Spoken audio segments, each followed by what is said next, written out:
सो अगर मैं री इंट्रोडक्शन ऑफ मैथमेटिक्स बोल रहा हूँ यहाँ पर, यानी कि यही कि मैथमेटिक्स क्या है इसके बारे में एक बेसिक आइडिया आपको है, फिर भी हमारे थोड़े बेसिक कंसेप्ट्स गड़बड़ाए हुए रहते हैं। मुझे लगता है कि हम में से मैक्सिमम लोग अरिथमेटिक को ही मैथमेटिक्स समझ बैठते हैं। अरिथमेटिक मतलब जिसमें नंबर्स के कैलकुलेशन होते हैं, आप एडिशन, सब्ट्रैक्शन, बहुत सारी चीज़ें सीखते हो, राइट? और हमें लगता है कि वही क्या है, मैथमेटिक्स है। But that is a very small part of mathematics. वो जो है वो मैथमेटिक्स का बहुत ही छोटा सा पार्ट है। मैथमेटिक्स एक्चुअली क्या है? तो मैथमेटिक्स बहुत सारी चीजें हो सकता है। ओके, क्या क्या हो सकता है मैथमेटिक्स? एक तरफ हम देखें तो मैथमेटिक्स को हम लोग बोल सकते हैं, जैसे मैथमेटिक्स में हम लोग आइडियाज स्टडी करते हैं, हम लोग जैसे फॉर एग्जांपल ऑब्जेक्ट स्टडी करते हैं जो नंबर्स ना हो। यू नो, इवन हमारा ग्रामर जो है ना, वो भी काइंड ऑफ मैथमेटिक्स है। अब किसी अगर सब्जेक्ट का ग्रामर सीखते हो तो वो भी क्या है, मैथमेटिक्स है। मैथमेटिक्स एक्चुअली क्या होता है? तो मैथमेटिक्स यानी हमारे कुछ बेसिक रूल्स होते हैं और उस पर बेस्ड हम लोग एक बहुत बड़ा स्ट्रक्चर खड़ा करते हैं, राइट? आज के टॉपिक में, आज के इस पूरे क्लास में what are the different points जो हम लोग यहाँ पर डिस्कस करने वाले हैं, तो इस पूरे लेक्चर का आउटलाइन यहाँ पर बताने की कोशिश मैं कर रहा हूँ। ये आउटलाइन ऐसा है, आप लोग पढ़ सकते हो। फर्स्ट पॉइंट हम लोग स्टडी करेंगे, कोशिश करेंगे एक क्वेश्चन का आंसर करने की। What is that question? क्या है पहला question? What is mathematics? Mathematics क्या है? What will be our second question? क्या होगा? Axioms and theorems. Have you heard this words? Axioms and theorems नहीं सीखा?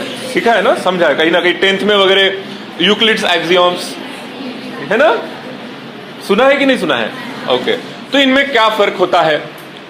देन थर्ड टॉपिक हमारा आज होने वाला है इंप्लीकेशन एंड डबल इंप्लीकेशन।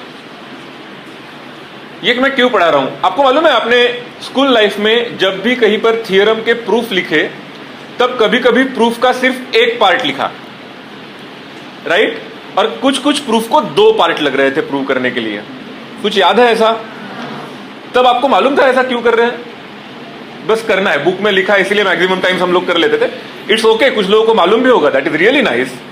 लेकिन हमें वो भी पता करना है कि what is mean by implication and what is mean by double implication. उसके बाद में प्रूफ्स। हम लोग किसी चीज का जब प्रूफ लिखते हैं तो वो प्रूफ एग्जैक्टली क्या होता है, और प्रूफ लिखने के कितने मेथड्स हो सकते हैं। प्रूफ लिखने के बहुत सारे मेथड्स मैं बताऊंगा। उसमें जनरली हमें मालूम है कि डायरेक्ट प्रूफ और इनडायरेक्ट प्रूफ, जैसे कॉन्ट्रडिक्शन मेथड्स को वगैरह हम लोग इनडायरेक्ट प्रूफ बोल देते हैं। तो ये क्या होता है वो हम लोग देखेंगे। और उसके साथ साथ एक एडिशनल चीज जो मैं आपके साथ डिस्कस करूंगा, मैं उसको बोनस क्वेश्चन बोल रहा हूं क्योंकि शायद डिस्कस करने की जरूरत नहीं थी, still I want to discuss with you कि क्या एक्सियोम्स हमेशा ट्रू होते हैं। ये क्वेश्चन है जो हम लास्ट में आंसर करने की कोशिश करेंगे। सो हैव यू अंडरस्टूड कि हम लोग आज के लेक्चर में क्या क्या चीजें करने वाले हैं, right? Okay, so should I start with the first question? So our first question is what is mathematics? Truly speaking, मैंने ये क्वेश्चन तो पूछ लिया, लेकिन मुझे नहीं लगता कि मैं इसका करेक्ट आंसर कर सकता हूं, इसका कंप्लीट आंसर कर सकता हूं। क्योंकि अगर मैंने वो कंप्लीट आंसर कर भी लिया तो आपको समझना है वो इंपॉर्टेंट है। और मैं ये समझता हूं कि आज सिर्फ एक दिन में इसका आंसर मिलने के बजाय मैं समझता हूं कि ये क्वेश्चन का आंसर मैं आपको पूरा कोर्स हमारा खत्म हो जाने के बाद फिर से पूछूंगा, और उस वक्त आप मुझे बताने की कोशिश करना कि मैथमेटिक्स क्या है। स्टिल एक जनरल आइडिया के लिए मैं बताना चाहूंगा कि जैसे मैंने क्या किया कि ऑक्सफोर्ड डिक्शनरी वगैरह जो है ना, तो उसमें भी अलग अलग वर्ड्स के मीनिंग रहते हैं। तो मैंने सोचा कि चलो ऑक्सफोर्ड के डिक्शनरी में मैथमेटिक्स के बारे में क्या लिखा है। तो ऑक्सफोर्ड डिक्शनरी में जो मैथमेटिक्स का मीनिंग लिखा हुआ है वो ये है कि the abstract science of number, quantity and space either as abstract concepts, क्योंकि एब्स्ट्रैक्ट कंसेप्ट्स रहे तो प्योर मैथमेटिक्स बनता है, और as applied to other discipline such as physics and engineering, जिसे अप्लाइड मैथमेटिक्स कहते हैं। एक्चुअली मैथमेटिक्स के 2 ब्रांचेस जनरली आजकल हम लोग समझते हैं। प्योर मैथ्स यानी क्या होता है कि वो आज हम लोग डेवलप करते हैं, राइट? उसमें जरूरी नहीं कि वो रियलिटी के साथ कनेक्टेड हो। हम लोग सिर्फ एक फ्लो ऑफ आइडियाज, हम लोग कुछ अज्यूम करते हैं। देखो अगर हमने कुछ अज्यूम किया, फॉर एग्जाम्पल मुझे बताइए कि अर्थ अपने एक्सिस के अबाउट कुछ घूम रहा है। अगर हमने अज्यूम कर लिया कि वो उल्टा घूम रहा है, तो हम लोग ये प्रूव कर सकते हैं कि sun rises in the west. अगर अर्थ जिस तरीके से घूम रहा है उसका घूमना उल्टा हो गया, तो सूरज कौन से डायरेक्शन से निकलेगा? ये समझते हो सभी? कौन से डायरेक्शन से निकलेगा? वेस्ट। इसमें से कुछ भी चीज तो ट्रू नहीं है, लेकिन मैंने कुछ तो भी अज्यूम किया और उससे मैं लॉजिकली प्रूव करूंगा, क्योंकि अगर पहली चीज ट्रू रही तो दूसरी चीज ट्रू रहेगी। इस तरीके के आइडियाज, एक्चुअली ये इतना डायरेक्टली वैसा ही नहीं है, आप लोगों को थोड़ा सा दिमाग और लगाना पड़ेगा समझने के लिए। But what I am saying is कि प्योर मैथमेटिक्स में जरूरी नहीं कि वो रियलिटी के साथ कनेक्टेड रहे। हम लोग कुछ रूल्स अज्यूम करते हैं और उन रूल्स के हिसाब से आगे का पूरा स्ट्रक्चर डेवलप करते हैं। भरोसा नहीं हो रहा होगा आपको, यानी ऐसा कैसे हो सकता है? लेकिन आपको मालूम है, अगर हम लोग यूक्लिड्स की ज्योमेट्री, यूक्लिडियन ज्योमेट्री जो हमने स्टडी किया, उसमें भी यूक्लिड ने अज्यूम कर लिया था कि अर्थ इज फ्लैट, राइट? और उसके हिसाब से सब कुछ बनाया और फिर आगे बढ़ते चले गए, राइट? वो ठीक है, फ्लैट सरफेसेस की ज्योमेट्री करके सही है, लेकिन आज ज्योमेट्री के कई सारे ब्रांचेस है, कई सारे टाइप्स है। ओके, तो इस तरीके से वो प्योर मैथमेटिक्स होता है। फिर अप्लाइड मैथ्स क्या है? तो जैसे आप इंजीनियरिंग में, कंप्यूटर साइंस में उसके एप्लीकेशंस देख के मैथमेटिक्स को यूज करते हो, तो वो होता है अप्लाइड मैथमेटिक्स। इवन जो लोग एमएससी इन मैथमेटिक्स करते हैं, तो कई सारे जगह पर दो अलग अलग कोर्सेस होते हैं। प्योर मैथ्स का अलग होता है, अप्लाइड मैथ्स का अलग होता है। मुझे बताइए, मैक्सिमम इंडस्ट्री वगैरह जो होता है उसमें कौन से लोगों का ज्यादा जरूरत रहता होगा? इंडस्ट्रीज में अप्लाइड मैथ्स ज्यादा चलता होगा या फिर प्योर मैथ्स? Applied maths. कौन सा मैथ्स? अप्लाइड मैथ्स, क्योंकि अप्लाइड मतलब एप्लीकेशंस। तो इंडस्ट्री में अगर कोई कंपनीज है उनमें, राइट, बिजनेसेस में, वहां पर मैथ्स का कौन सा पोर्शन लेते होंगे? अप्लाई करने वाला, राइट? ओके, अब इस डेफिनेशन, यानी ये डेफिनेशन तो हो गया बहुत बड़ा। मेरे हिसाब से अगर मुझे कोई भी मैथमेटिक्स क्या है ये पूछता है, तो मैं शॉर्ट में सिर्फ इतना ही बोलता हूं, it is poetry of ideas. Poetry मतलब आप समझते हो, राइट? पोएम एक जो बोलते हैं, राइट? एक बहुत अच्छी जो कविता हो सकती है वो, और वो किस चीज की? आइडियाज की। क्योंकि मैथमेटिक्स में हम लोग क्या स्टडी करते हैं? Flow of ideas. और वो फ्लो ऑफ आइडियाज अगर हमने ठीक से स्टडी किया तो हमारा मैथमेटिक्स ठीक से हो जाता है। यू नो, हम सभी लोगों ने मैथमेटिक्स हमारे बचपन से सीखा है। एक्चुअली हम सभी का मैथमेटिक्स बचपन में बहुत अच्छा था। फिर क्या हुआ, हम लोगों ने एक्चुअल मैथ सीखना बंद कर दिया और सिर्फ टेक्स्ट बुक्स में क्वेश्चंस याद करो, सर ने पढ़ाए हुए मेथड्स याद करो और लिखो, और उसके पीछे लग गए। और फिर धीरे धीरे मैथ्स हमसे दूर हो गया। मैथमेटिक्स में जरूरी नहीं कि आप 100 में से 100 लो, मेरी बात ध्यान में रखना, वो बाद में आएगा। मार्क्स के पीछे बाद में भागना। पहले ये देखना कि मैथमेटिक्स में हर चीज कैसे डेवलप होती है। एक छोटी सी आइडिया, उससे हम लोग और कैसे कैसे नई नई चीजें बताते हैं। मैथमेटिक्स सच में बहुत ही इंटरेस्टिंग सब्जेक्ट है और मैं आपको सिर्फ 7-8 दिन में वो प्रूव कर दूंगा। मैथमेटिक्स आसान भी है, ये भी प्रूव कर दूंगा। लेकिन मैथमेटिक्स आसान कब रहेगा और कब तक रहेगा? जब तक आप उसे बेसिकली पढ़ोगे, टाइम देकर पढ़ोगे, समझ कर पढ़ोगे, राइट? इसलिए मैं समझता हूं कि जो भी बंदा आइडियाज के ऊपर काम करता है वो मैथमेटिक्स समझ सकता है। और आपको तो मालूम ही होगा कि आज के डेट में जो लोग आइडियाज पर काम करते हैं वही लोग आगे बढ़ते हैं, राइट? इवन अगर आप आइंस्टाइन से लेकर बाकी लोगों से यानी बात करो, अगर मिल जाए कहीं पर, तो वो यही बताएंगे कि don't talk about people, talk about ideas, discuss ideas, right? एक अपना इमेजिनेशन पावर लगाओ और अच्छा करने की कोशिश करो। So for me mathematics is poetry of ideas. Now मैं ये बोलना चाहूंगा कि ये कोर्स जो है, इस कोर्स के एंड तक मुझे लगता है कि आप लोग मैथमेटिक्स जो है वो मैथमेटिक्स आपको बहुत अच्छा लगने लग जाएगा, आई एम श्योर। जस्ट आप लोगों को साथ देना है, जो चीजें मैं बता रहा हूं, जिस तरीके से करने के लिए बता रहा हूं, वो चीजें आपको फॉलो करना है। Okay, now we will move towards next part, which is axioms and theorems. Actually axioms क्या होते हैं उसका डेफिनेशन हमारा बदलते आ गया। राइट? क्या आपको एक्सियोम्स अगर आप यानी बताना चाहे तो जैसे मैंने बताया यूक्लिड्स के जो ज्योमेट्री में हम लोग पढ़ रहे थे 10th में वगैरह, राइट, 9th 10th में, तो आप लोगों को यूक्लिड्स एक्सियोम्स आप लोगों ने स्टडी किए। एक्सियोम्स क्या होता है? तो एक्सियोम्स का पहले जो है, राइट, उसका डेफिनेशन ऐसा था कि ये प्रपोजिशन मतलब समझते हो?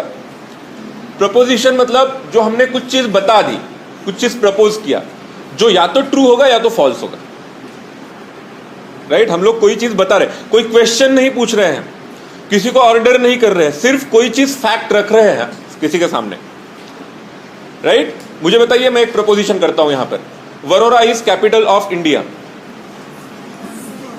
It is false but it is a proposition. ये क्या हुआ? प्रपोजिशन हुआ। और अगर मैं कोई ऐसा ये करता हूं जैसे Mumbai is capital of Maharashtra, true या फॉल्स? ट्रू। और ये भी कैसा है? प्रपोजिशन। प्रपोजिशन जो होता है ना, हम लोग कोई चीज बताते हैं, तो जो ट्रू प्रपोजिशंस है, राइट, ट्रू चीज है, उनको हम लोग जनरली बताएंगे। तो प्रपोजिशन है, लेकिन प्रपोजिशंस कौन से? जो ऑब्वियसली ट्रू हो, जो आपको प्रूव नहीं करना पड़ेगा, वो ऐसे ही ट्रू है। इसलिए नेक्स्ट पार्ट लेकिन ऐसा है कि आज के डेट में यानी जो है एक्सियोम्स, ये ट्रू रहने की जरूरत नहीं है, सिर्फ उन्हें बोला जाएगा they are background assumptions. They are what? Background assumptions. हो सकता है कि रियल लाइफ के साथ वो कनेक्टेड ना हो, ठीक है, लेकिन उसको भी हम लोग स्टडी करते जाएंगे तो मैथमेटिक्स के नए नए ब्रांचेस बनते जाते हैं, है ना? कैसा होता है, हम लोग कुछ चीज अज्यूम करते हैं और उसके बाद आगे बढ़ते हैं। अब आप लोगों को एक आइडिया यानी सिंपल चीज बताता हूं, अजम्पशन कैसा होता है। यू नो, अर्थ और सन, इनके बीच में ग्रेविटेशनल पुल निकालना है, तो आप लोग कौन सा लॉ यूज करते हो? Newton's law of gravitation. कौन सा यूज करते हो? उसमें मालूम है आपको कि Newton's law of gravitation talks about 2 point masses. वो मास के बारे में बात करता है, लेकिन कैसा? Point mass. मतलब वो अर्थ और सन का बीच में का ग्रेविटेशनल पुल निकालेगा तो अर्थ को समझेगा कि एक पॉइंट है, लेकिन मास उतना ही है। क्या अर्थ सच में पॉइंट है? राइट ना? लेकिन उसको अज्यूम कर लेते हैं हम, और उसके हिसाब से हमारी थियरी बनाते हैं, क्योंकि उस तरीके से स्टडी करना आसान हो जाता है। तो एक्सियोम्स आर अवर बेसिक अजम्पशंस, जिससे हमारा स्टडी पॉसिबल है।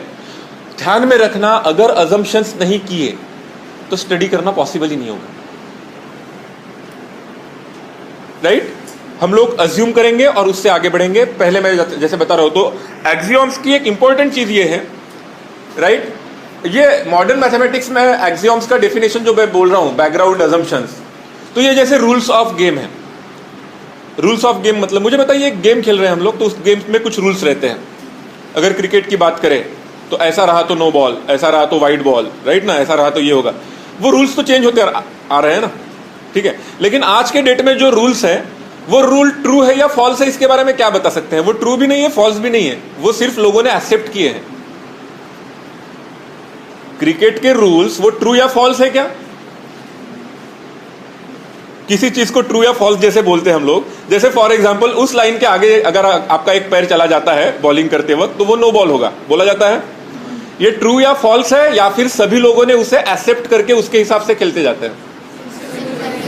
उन रूल्स को सभी ने एक्सेप्ट किया और उसके हिसाब से खेलते जा रहे हैं, बस। तो अभी आज हम लोग जो एक्सियोम्स का डेफिनेशन करते हैं वो ऐसा ही है थोड़ा सा, कि वो मैथमेटिक्स के रूल है किसी एक ब्रांच के, और वो रूल्स यूज करके हम लोग वो खेलते जाते हैं, नई नई चीजें बनाते जाते हैं, राइट? वो ट्रू है या फॉल्स है उसकी जरूरत ही नहीं है बात करने की, सिर्फ ध्यान में रखो कि उसके आगे की जो भी चीजें बनी, they are based on those assumptions, right? तो ये यानी एक्सियोम्स का डेफिनेशन हुआ। एक्सियोम्स का बारे में एक है कि हम लोग एक्सियोम्स खुद बिल्ड करते हैं और उनका सिर्फ स्टेटमेंट करना पड़ता है, उसको प्रूव करने की जरूरत नहीं है। आप एक्सियोम्स को प्रूव नहीं करते हो, करने की जरूरत नहीं है। आप लोग एक्सियोम्स को एक्सेप्ट करके चलते हो कि वो एक्सेप्टेड है, वो ट्रू है, और फिर उसके हिसाब से बाकी की चीजें बनाते हो।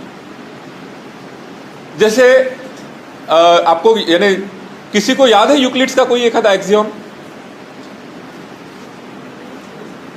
बहुत दिन हो गए, राइट? लाइन का डेफिनेशन क्या किया गया है? लाइन का डेफिनेशन किया गया है क्या? पॉइंट का डेफिनेशन किया गया है, राइट? तो हम लोगों ने वो डेफिनेशंस किए, इसीलिए तो हम लोग आगे बढ़ पाए हैं, लेकिन उनको हमको प्रूव करने की जरूरत नहीं है। लेकिन वो एक्सियम्स हम आगे की चीजें प्रूव करने के लिए यूज करते हैं, राइट? ओके, नेक्स्ट हम लोग देखेंगे कि थियरम क्या होता है। तो theorem is logical consequence of axioms, okay, and the theorem needs proof.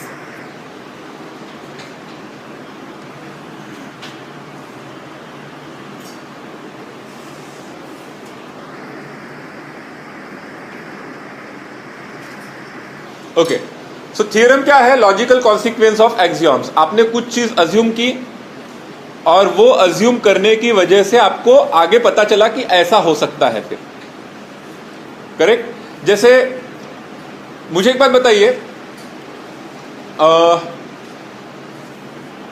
Suppose आपके पास अगर यानी कोई थियरम है, तो क्या आप उसका प्रूफ लिखते हो?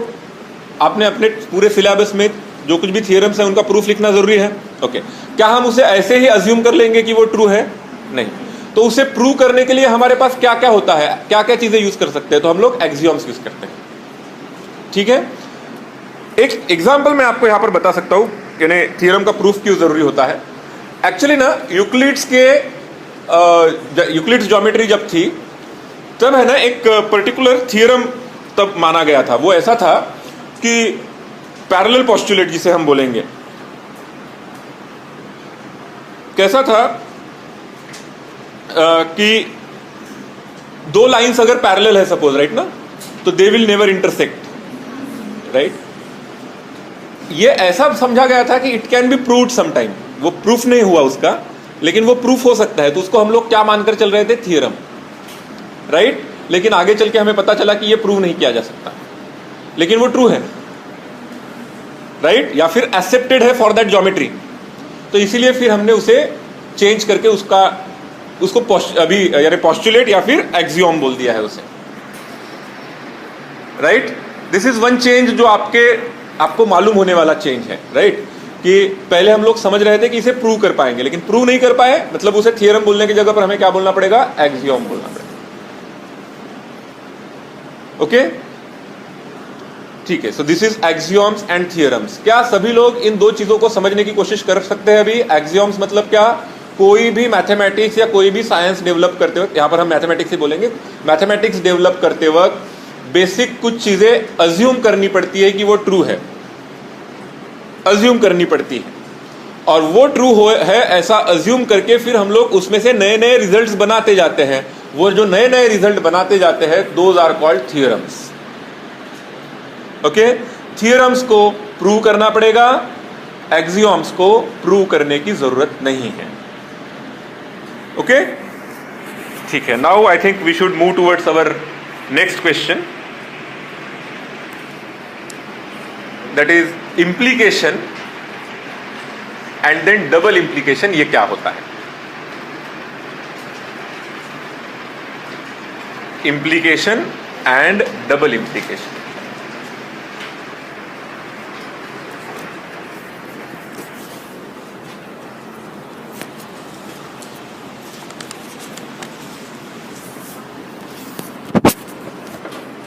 ओके, सो पहले मैं आपको बताऊंगा इंप्लीकेशन। इंप्लीकेशन का एक एग्जांपल यहां पर मैं लिख रहा हूं। If it is raining then it is cloudy, okay? जैसे आप देख सकते हो इसमें दो स्टेटमेंट्स हैं। पहला स्टेटमेंट है इट इज रेनिंग, दूसरा स्टेटमेंट है इट इज क्लाउडी, ओके? मैं आपको यह बता रहा हूं कि अगर बारिश हो रही है तो आसमान में बादल होंगे, करेक्ट? तो अगर बारिश हो रही है, ये मेरा अजम्पशन हुआ जैसे, राइट? और अगर वो ट्रू है तो दूसरा ट्रू रहेगा। इसे मैं ये बोलूंगा कि सपोज पहला स्टेटमेंट ए है और दूसरा स्टेटमेंट, ओके? देखो पहला स्टेटमेंट यानी इट इज रेनिंग है, उसको मैंने बोल दिया कैपिटल ए, और दूसरा स्टेटमेंट है इट इज क्लाउडी, उसको बोल दिया कैपिटल बी। तो हम लोग वर्डिंग में उसे कैसे लिखते हैं, इफ ए देन बी, या फिर उसे और दूसरे वर्ड्स में लिखा जा सकता है ए इंप्लाइज बी। उसे क्या लिखा जाता है, ए इंप्लाइज बी। ए इंप्लाइज बी का मतलब बहुत ही क्लियरली ध्यान में रखना कि अगर ए ट्रू है, अगर हमने ए को एक्सेप्ट कर लिया तो हमें बी को एक्सेप्ट करना है। ओके, इसमें एक इंपॉर्टेंट चीज आपको ध्यान में आ रहा होगा कि उल्टा ट्रू नहीं है। मुझे बताइए, अगर मैं ऐसा स्टेटमेंट करता if it is cloudy then it is raining, ये जरूरी नहीं ना। अगर आसमान में बादल है तो क्या ये जरूरी है कि बारिश होगी, तो ये रॉन्ग हो गया, ये रॉन्ग हो गया। करेक्ट स्टेटमेंट ये है जो मैंने किया, if it is raining then it is cloudy. इसे सिंबल के फॉर्म में कैसे लिखते हैं, ए इंप्लाइज बी, ए से लेकर एरो दिया बी तक। एरो कहां पे स्टार्ट हुआ, ए पर, कहां पर एंड हुआ, बी पर। यानी हम लोग ये बताने की कोशिश कर रहे हैं कि अगर ए ट्रू है तो बी ट्रू होगा। मुझे बताइए, इस चीज का जब आप प्रूफ करोगे तो इस प्रूफ में दो पार्ट लिखने पड़ेंगे या एक ही पार्ट लिखना पड़ेगा, एरो देखकर बताओ मुझे। एक ही पार्ट करना पड़ेगा, एक ही पार्ट प्रूव करना पड़ेगा। क्या अज्यूम करना पड़ेगा, ए, और क्या प्रूव करना पड़ेगा, शाबाश। ये इसीलिए यहां पर एक इंपॉर्टेंट चीज फिर से ध्यान में रखो, if we accept A then we must accept B. अगर ए है तो बी होगा ही होगा, और इसीलिए इसका प्रूफ जो है इसमें सिर्फ एक पार्ट होता है। हम लोग ए अज्यूम करते हैं कि ए ट्रू होगा और प्रूव करते हैं बी। ओके, आता पुन्हा लक्षात घ्यायचं सगळ्यांनी, इफ देन या प्रकारचं स्टेटमेंट राहिलं तर आपल्याला प्रूफ मध्ये फक्त एकच भाग करायचा असतो। इफ नंतरचा जो भाग आहे तो अज्यूम करायचा असतो आणि देन नंतरचा जो भाग आहे तो प्रूव करायचा असतो। कळलं का? ओके, मुझे एक बात बताइए, मैंने अगर ये स्टेटमेंट किया, मैं अगर सच बोल रहा हूं, राइट, और मैं ये स्टेटमेंट करता हूं कि if it is raining then I will wear a red t-shirt. If it is raining then I will wear a red t-shirt. मैंने रेड टी शर्ट पहना हुआ है आज, तो बताइए बारिश हो रही है कि नहीं हो रही है? जरूरी नहीं है। देखो दो चीजें, मैंने क्या बोला है, if it is raining then I will wear a red shirt। तो अगर बारिश हो रही है तो मैं रेड टी शर्ट पहनूंगा, लेकिन नहीं हो रही है तो कुछ नहीं कर सकता हूं। आगे ध्यान में, तो मुझे बताइए इसमें क्या करना है। मैंने क्या स्टेटमेंट करके रख दिया, ध्यान में आ गया ना?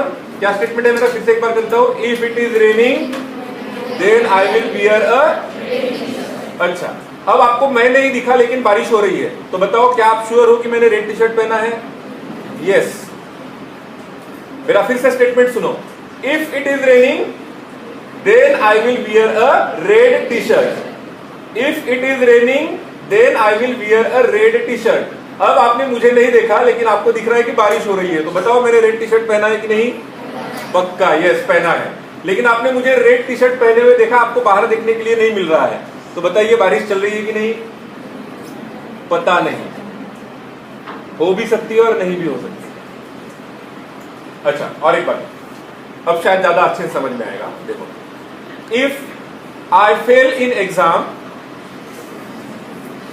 my mother will beat me up, right? If I fail in exam then my mother will beat me up, right? Okay, अगर मैं एग्जाम में फेल हो गया तो माँ मुझे मारेगी, राइट? ओके, अब मुझे बताइए मैं सच में फेल हो गया तो मैं मार खा रहा हूं, करेक्ट। लेकिन मुझे बताइए कि मैं मार खा रहा हूं तो क्या मैं फेल हुआ? जरूरी नहीं है, हो सकता है दूसरी कुछ गड़बड़ कर दी। क्या आप लोग सच में इंप्लीकेशन का मीनिंग समझ रहे हो? अगर रेन हो रहा है तो क्लाउडी है, उल्टा रहना जरूरी नहीं। अगर रेन नहीं हो रही है तो क्लाउड्स नहीं रहेंगे, ये जरूरी नहीं। रेन हो रहा है तो क्लाउड्स पक्के हैं इस स्टेटमेंट के हिसाब से। If it is not raining then there may be clouds और may not be clouds, we don't know. तो इसमें सिर्फ इतना जरूरी है कि अगर पहला सच है तो दूसरा सच होगा, उसके अलावा कुछ नहीं बोला गया है। सो इसे कहा जाता है implication. Now let's talk about double implication.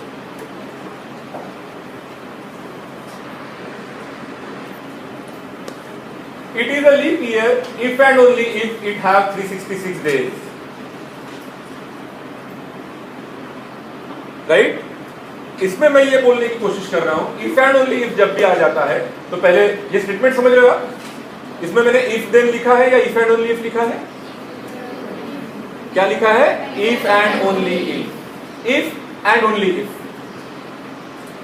वहां पर हम लोग if then नहीं बोल रहे हैं, if and only if. यही तरीका है होने का. इसे वर्ड्स में लिखने के लिए हमारे पास कुछ ऑप्शंस हैं. A if and only if B. Okay, A और बी में अगर हम लोग लिखना चाहें, इसे ना शॉर्ट में लिखते हैं A if B, I double F dot. I double F dot मतलब इफ एंड ओनली इफ का शॉर्ट फॉर्म. मैथमेटिक्स में मैंने बताया शॉर्ट फॉर्म यूज करते हैं हम लोग. तो A I double F if dot, right, दे दिया तो बी. तो ये इफ का मतलब होता है इफ एंड ओनली इफ. इसे और एक तरीका जो है वो हो सकता है कि A double implies B. Double implies B, दोनों. ए डबल इंप्लाइज बी का मतलब होता है कि A implies B and B implies A, दोनों. इसीलिए सिंबॉलिकली यहां पर आएगा ए और बी के बीच में एरो जो है टू साइडेड एरो है. वहां पे एरो कैसा था? One sided. ए से बी, बी से ए तक नहीं लिख सकते थे. यहां पर ए से बी और बी से ए दोनों है. कोई बताएगा इसका मीनिंग क्या है? इसका मीनिंग ये है कि अगर ए ट्रू है तो बी ट्रू होगा और बी ट्रू है तो ए ट्रू होगा, दोनों. सो यहां पर मीनिंग ये हुआ कि if we accept A then we must accept B and vice versa चीज. अब मुझे बताओ, इसका जब भी प्रूफ लिखा जाएगा if and only if type के स्टेटमेंट का, करेक्ट, तब हमें प्रूफ में क्या करना पड़ेगा? दो पार्ट लिखने पड़ेंगे, एक ही पार्ट? Two parts, right. आप कॉन्वर्सली वगैरह करके लिखते हो, याद है? लिखते हो ना कॉन्वर्सली. तो इसमें दो पार्ट्स ऐसे रहेंगे कि दो पार्ट में पहले पहला पार्ट लिखते हैं हम लोग. पहले पार्ट में हम लोग ए को अज्यूम करते हैं और उसके बेस पर बी को प्रूव करते हैं, और फिर हम लोग कॉन्वर्स पार्ट प्रूव करते हैं, मतलब हम लोग बी को अज्यूम करते हैं और ए को प्रूव करते हैं, राइट.